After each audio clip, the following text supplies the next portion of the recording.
I'm reading today from the book of Job, chapter 30, Numbers, chapter 19, and 1 Corinthians, chapter 3. Job, chapter 30. But now they that are younger than I have me in derision, whose fathers I would have disdained to have set with the dogs of my flock. Yea, whereto might the strength of their hands profit me, in whom old age was perished? For want and famine they were solitary, fleeing into the wilderness, in former time desolate and waste, who cut up mallows by the bushes, and juniper roots for their meat. They were driven forth from among men, they cried after them as after a thief, to dwell in the cliffs of the valleys, in caves of the earth, and in the rocks. Among the bushes they brayed, under the nettles they were gathered together. They were children of fools, yea, children of base men. They were viler than the earth. Now am I their song, yea, I am their byword. They abhor me, they flee far from me, and spare not to spit in my face. Because he hath loosed my cord and afflicted me, they have also let loose their bridle before me. Upon my right hand rise the youth. They push away my feet, and they raise up against me the ways of their destruction. They mar my path. They set forward my calamity. They have no helper. They came upon me as a wide breaking in of waters. In the desolation they rolled themselves upon me. Terrors are turned upon me. They pursue my soul as the wind, and my welfare passeth away as a cloud. And now my soul is poured out upon me. The days of affliction have taken hold upon me. My bones are pierced in me in the night season, and my sinews take no rest. By the great force of my disease is my garment changed. It bindeth me about as the collar of my coat. He hath cast me into the mire, and I am become like dust and ashes. I cry unto thee, and thou dost not hear me. I stand up, and thou regardest me not. Thou art become cruel to me. With thy strong hand thou opposeth thyself against me. Thou liftest me up to the wind. Thou causest me to ride upon it, and dissolvest my substance. For I know that thou wilt bring me to death, and to the house appointed for all living. Howbeit, he will not stretch out his hand to the grave, though they cry in his destruction. Did not I weep for him that was in trouble? Was not my soul grieved for the poor? When I looked for good, then evil came unto me. And when I waited for light, there came darkness. My bowels boiled and rested not. The days of affliction prevented me. I went mourning without the sun. I stood up and I cried in the congregation. I am a brother to dragons and a companion to owls. My skin is black upon me, and my bones are burned with heat. My heart also is turned to mourning, and my organ into the voice of them that weep. Numbers chapter 19. And the Lord spake unto Moses and unto Aaron, saying, This is the ordinance of the law which the Lord hath commanded, saying, Speak unto the children of Israel, that they bring thee a red heifer without spot, wherein is no blemish, and upon which never came yoke. And ye shall give her unto Eleazar the priest, that he may bring her forth without the camp, and one shall slay her before his face. Eleazar the priest shall take of her blood with his finger, and sprinkle of her blood directly before the tabernacle of the congregation 7 times. And one shall burn the heifer in his sight, her skin, and her flesh, and her blood. With her dung shall he burn. And the priest shall take cedar wood, and hyssop, and scarlet, and cast it into the midst of the burning of the heifer. Then the priest shall wash his clothes, and he shall bathe his flesh in water. And afterward he shall come into the camp, and the priest shall be unclean until the even. And he that burneth her shall wash his clothes in water, and bathe his flesh in water, and shall be unclean until the even. And a man that is clean shall gather up the ashes of the heifer, and lay them up without the camp in a clean place. And it shall be kept for the congregation of the children of Israel for a water of separation.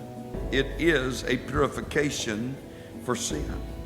And he that gathereth the ashes of the heifer shall wash his clothes, and be unclean until the even. And it shall be unto the children of Israel, and unto the stranger that sojourneth among them, for a statute forever. He that toucheth the dead body of any man shall be unclean 7 days. He shall purify himself with it on the 3rd day, and on the 7th day he shall be clean. But if he purify not himself the 3rd day, then the 7th day he shall not be clean. Whosoever toucheth the dead body of any man that is dead, and purifieth not himself, defileth the tabernacle of the Lord. And that soul shall be cut off from Israel, because the water of separation was not sprinkled upon him. He shall be unclean. His uncleanness is yet upon him. This is the law. When a man dieth in a tent, all that come into the tent, and all that is in the tent shall be unclean 7 days.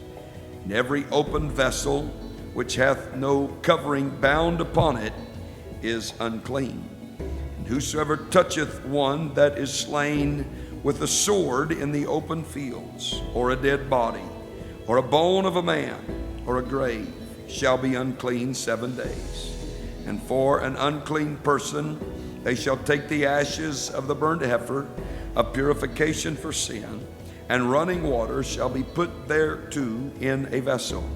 And a clean person shall take hyssop, and dip it in the water, and sprinkle it upon the tent, and upon all the vessels, and upon the persons that were there, and upon him that touched a bone, or one slain, or one dead. And the clean person shall sprinkle upon the unclean on the 3rd day, and on the 7th day. And on the 7th day he shall purify himself, and wash his clothes, and bathe himself in water, and shall be clean at even. But the man that shall be unclean, and shall not purify himself, that soul shall be cut off from among the congregation, because he hath defiled the sanctuary of the Lord. The water of separation hath not been sprinkled upon him, he is unclean. And it shall be a perpetual statute unto them, that he that sprinkleth the water of separation shall wash his clothes, and he that toucheth the water of separation shall be unclean until even. And whatsoever the unclean person toucheth shall be unclean, and the soul that toucheth it shall be unclean until even. 1 Corinthians chapter 3. And I, brethren, could not speak unto you as unto spiritual, but as unto carnal, even as unto babes in Christ. I have fed you with milk, and not with meat, for hitherto ye were not able to bear it, neither yet now are ye able. For ye are yet carnal. For where there is among you envying and strife and division. Are ye not carnal, and walk as men? For while one saith, I am of Paul, and another, I am of Apollos, are ye not carnal? Who then is Paul, and who is Apollos, but ministers by whom ye believed, even as the Lord gave to every man? I have planted, Apollos watered, but God gave the increase. So then neither is he that planteth anything, neither he that watereth, but God that giveth the increase. And he that planteth and he that watereth are one, and every man shall receive his own reward according to his own labor. For we are laborers together with God.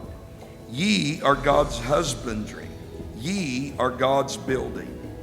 According to the grace of God which is given unto me, As a wise master builder, I have laid the foundation, and another buildeth thereon. But let every man take heed how he buildeth thereupon. For other foundation can no man lay than that is laid, which is Jesus Christ. Now if any man build upon this foundation gold, silver, precious stones, wood, hay, stubble, every man's work shall be made manifest, for the day shall declare it, because it shall be revealed by fire. And the fire shall try every man's work of what sort it is. If any man's work abide, which he hath built thereupon, he shall receive a reward. If any man's work shall be burned, he shall suffer loss, but he himself shall be saved, yet so as by fire. Know ye not that ye are the temple of God, and that the Spirit of God dwelleth in you? If any man defile the temple of God, him shall God destroy. For the temple of God is holy, which temple ye are. Let no man deceive himself. If any man among you seemeth to be wise in this world, let him become a fool, that he may be wise. For the wisdom of this world is foolishness with God. For it is written, He taketh the wise in their own craftiness. And again, the Lord knoweth the thoughts of the wise, that they are vain.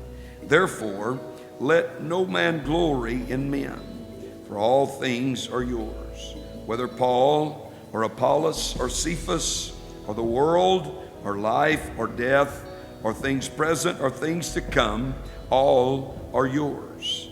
And ye are Christ's, and Christ is God's.